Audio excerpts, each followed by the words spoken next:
What is going on, everybody, and welcome to a brand new video on the channel. Today's video is sponsored by the EA Game Changer program, and even after I made fun of them in every other video, haven't bought FIFA points in years and didn't like FIFA 19 at all, they brought on one of their biggest critics to the Game Changer program, and you gotta respect that. And you know I'm gonna keep it honest in these videos. I really appreciate the opportunity from EA, but that doesn't mean that I'm just going to go ahead and say everything's great about FIFA 20. Now, so far, it has looked pretty good in terms of Volta, but that's all I've looked at so far. I'll be getting some more videos out in the next couple of days about gameplay, which I think is very important as well. But today's video is going to be focused on Volta, and I don't have much to complain about there. I think single player is already getting a little bit boring, and I only played it for a couple of hours, but online has been superb. And the item shop looks pretty dope. I think it's got a lot of potential, and in this video I'm going to show you guys kind of the basics of the menus and the Volta shop.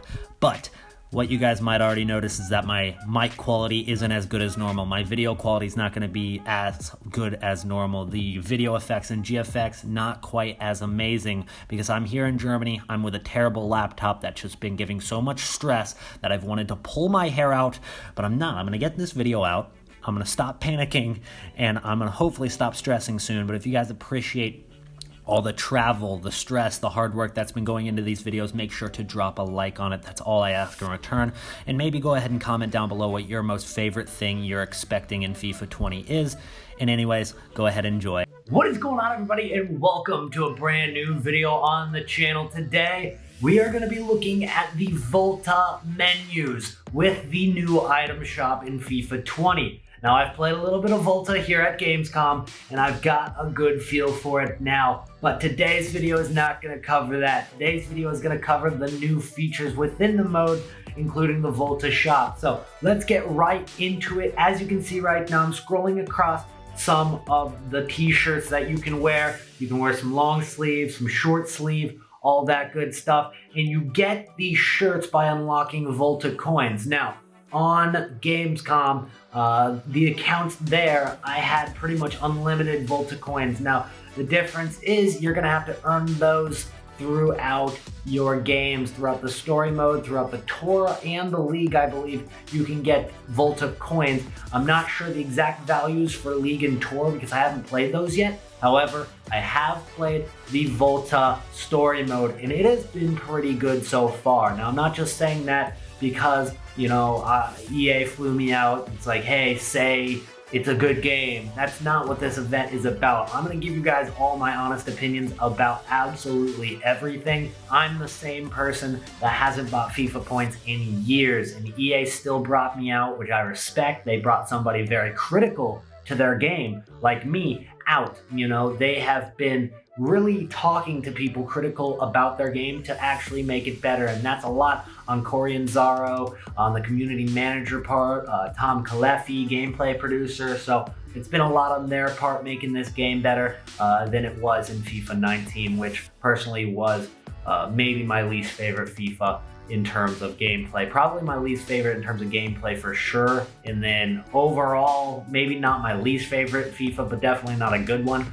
So I'm hoping FIFA 20 will be a lot better. So as you guys can see, you can change your character in the Volta shop. It's different between the active drop and the essentials. So in the essentials, those are the cheaper ones. Those are the ones that everybody can get. They're basically your automatic ones that you get just when you log in. So that's what you're going to start with before you start unlocking some of the active drops. So the active drops are kind of similar, I guess you could say, to the Fortnite store. They always have some that are out for that week or that day. So that is what the active drop is. And how do you unlock those? You can do it by doing the challenges. So on your screen, you can see different challenges to complete, and that way you get some cooler gear. And the best part about all of it is the fact that these features, these accessories and outfits, they're not going to change how you play in the game. You actually upgrade your player, kind of similar to how it's been in pro clubs in previous years in FIFA 19, FIFA 18, and pretty much since pro clubs dropped. That's kind of how you upgrade your player. So it's all skill based and all grind based. in Volta, which I really like. And another aspect that I actually really respect is there aren't any microtransactions in Volta. Now, here's the difference between microtransactions in Volta rather than microtransactions in Ultimate Team. If you added microtransactions in Volta to get more Volta coins, there'd be absolutely no issue because the Volta coins are simply to get cooler accessories for your players in the game. Now you can see the person that I'm actually changing the clothes for right now. That's going to be our protagonist throughout the story of Volta, and the story is great. I'll get some of that content out for you guys in the next couple days. All I ask in return, guys, drop a like to the channel. And if you want to see more FIFA 20 content, I've got the game for the next couple days. Go ahead and subscribe to the channel. Turn on those notifications so you don't miss an upload for this next week, because this next week or two of content is going to be insane and packed with FIFA 20 official gameplay content.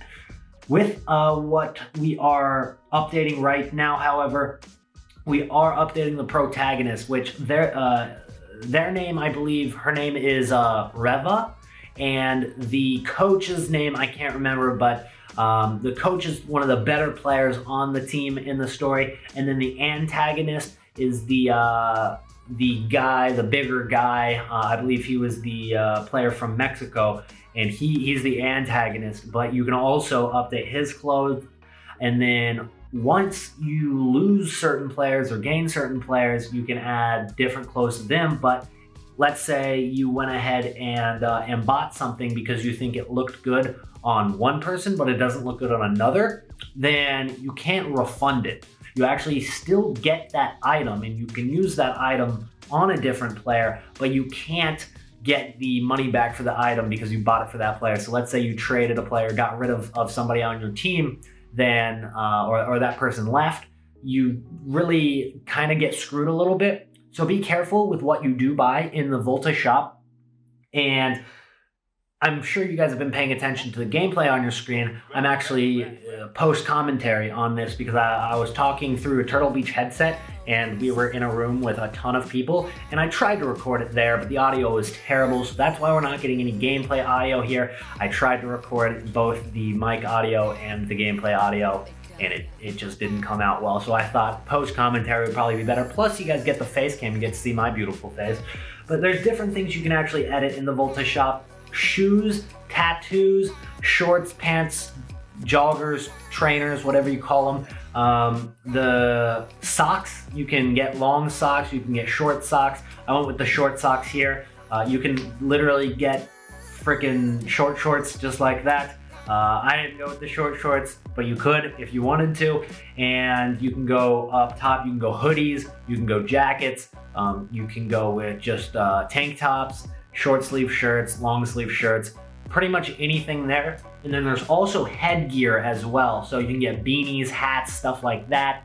But I actually didn't unlock any of those yet. So I didn't get to choose for any of those quite yet in the Volta mode, but you can unlock those through playing more and stuff like that. So next thing I'm going to show you guys on the menus of Volta is going to be how to upgrade your player. So you can see right here, the things in red are the things I've already upgraded on the player. And naturally, you get better the more you play as well. So those stats go up naturally, but then when you get the skill points also, you can upgrade certain aspects of the player in terms of skill moves, pace, passing, defense. But in Volta, you can see how the different stats add up on the right side, but really it's just shooting, it's passing, and it's defense. The other statistics, I'm sure, play a factor within it. However, you don't actually really focus on them, similar to how you focus on them in career mode and Ultimate Team. They've really boiled it down to shooting, to passing, and to defense. So those three are the big three in Volta. Now you can upgrade other stats. You can upgrade pace, you can upgrade your physicality stats, but they're kind of bunched together and they're more randomized, and some of them, like pace, fall into the shooting category. So you know what I'm saying? It's kind of a little bit different than Ultimate Team. So don't expect it to be the exact same as Pro Clubs upgrades, because they kind of fall into different categories than Pro Clubs, but the system is pretty much the same. So you saw, since my guy is an attacker, the protagonist, Reva, she's an attacker. I went with all the shooting upgrades. What I've noticed so far in Volta, and I'll get more into this in the gameplay, but what I've noticed in Volta is that shooting it's tougher if really because you're used to shooting in Ultimate Team or in regular gameplay, you're used to shooting kind of wider than the goal. You're aiming your joystick wider than the goal, especially on finesse shots. You aim it wider than the goal and it kind of bends in that far post. That, you aim it to the right of the goal, you want it to go in that far post. That's kind of how you just naturally started playing the game. That's how it worked. It's not like that in Volta. It's actually really weird because for the first couple games, I was just shooting the ball out for not a throw-in, because there's no throw-ins in Volta, but off the touchline. Literally didn't even send it past the goal or off the wall over there. I was sending it wide that way, because if I'm aiming that way, it's gonna shoot it that way. If I'm aiming at the goal, it's gonna shoot it at the goal. If I'm aiming 3 feet next to the goal, it's gonna shoot it 3 feet next to the goal.